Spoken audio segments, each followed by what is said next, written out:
There are many in this chamber who say, and I'm among them, that we must be careful with running up the deficit and the debt because we're borrowing from the future. Dollars we borrow today will be paid back by our kids and our grandkids over the next 30 years. In fact, that's why I voted against the so-called stimulus bill. I felt it borrowed too much and invested too little in the future. They cut way back on the transportation infrastructure investments in favor of tax cuts. Borrowing money for tax cuts doesn't make sense. There's no benefit to be passed on to the future generation, and it certainly didn't put people back to work.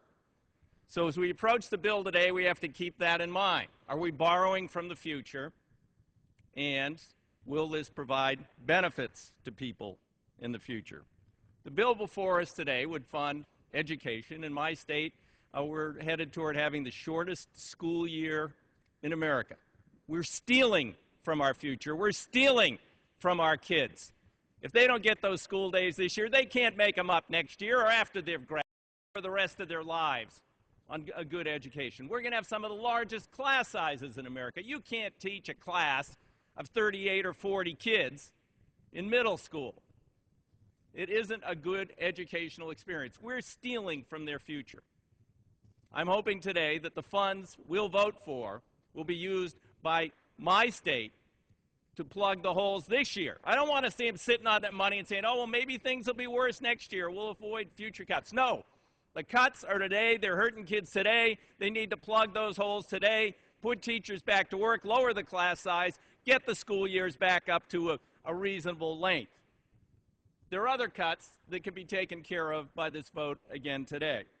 In my state, we're cutting back on state police, even though we have one of the lowest ratios of policing in the United States of America. We have an epidemic of people in our rural areas who do not have adequate law enforcement and are being plagued by crime and drug dealing and other things. We need more state police on the roads. Our seniors need to be maintained in their homes, Oregon Project Independence. Our community colleges are cutting back at the same time when they're seeing record employment from people who are trying to get trained to get a job in a bad economy.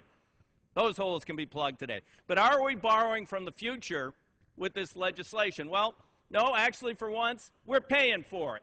Now, we're going to hear a lot of whining on the Republican side of the aisle about, oh, this is bad, and we're, this more just borrow and spend. No. What they're really going to be whining about is the fact that we're closing some very juicy foreign tax loopholes for U.S. corporations. We have little things that are called the hopscotch of deemed dividends. We have the Cayman Islands and Bermuda. Sound familiar? And then we have daisy chain investments overseas so they can avoid U.S. taxes. When we built the greatest nation on earth, corporations paid 40% of the taxes in this country. Today they pay 7% because of loopholes like this. This bill will close those loopholes. Now the Republicans will gnash their teeth over that because there's never been a loophole too good for them. They want more loopholes. It will also, and they should like this part, and I have some doubts about this, but it's going to reduce food stamp benefits in the future by $12 billion. Now, they always carry on about welfare and welfare cheats. I got a lot of people dependent upon food stamps who are formerly hardworking in my district and my state. But the balance here of essential public services, of a decent education for the future, and those cuts I can accept.